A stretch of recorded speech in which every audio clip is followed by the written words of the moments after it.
तो बता देते हैं। अब्दे मनाफ के दो बेटे, एक का नाम अम्र जिसे हाशिम कहते हैं, दूसरे का नाम अब्दुल शम्स।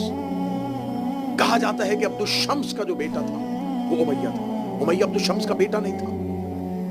अब्दुल शम्स के बेटे का नाम रुबैया था। उमैया अब्दुल शम्स का गुलाम था।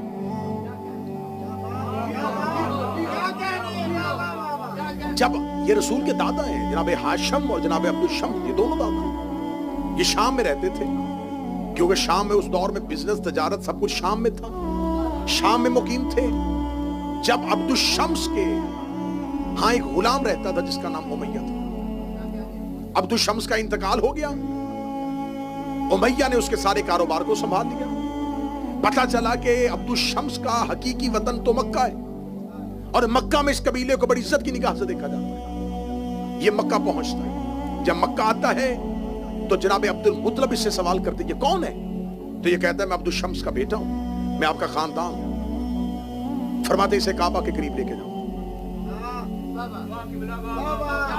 क्योंकि हमारी नस्ल का कोई भी ऐसा फर्द नहीं है जो काबे की इज्जत से वाकिफ ना हो।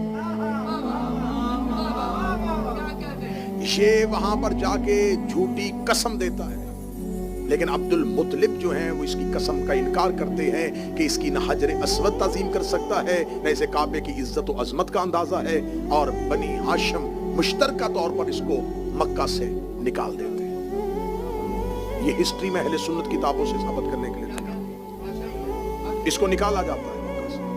ये मक्का से निकलता है, फिर ये दोबारा शाम आ जाता है। शाम में आके ये एक शादीशुदा औरत के साथ अपना ताल्लुक बनाता है।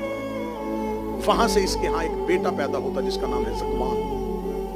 ये ज़कवान को लेके दोबारा अपने वतन अपने घर जाता है, और अपनी हकीकी बीवी का अकद अपने उस बेटे के साथ करता है। तारीख में खुदा ने जिसे शजरे खबीसा कहा है उसकी बुनियाद तो देखें। वहां से इसके यहां एक बेटा पैदा होता है जिसका नाम है हारिम। फिर इसके यहां एक बेटा पैदा होता है जिसे कहते हैं सखर। इसी सखर की कुनियत अबू सुफियान है।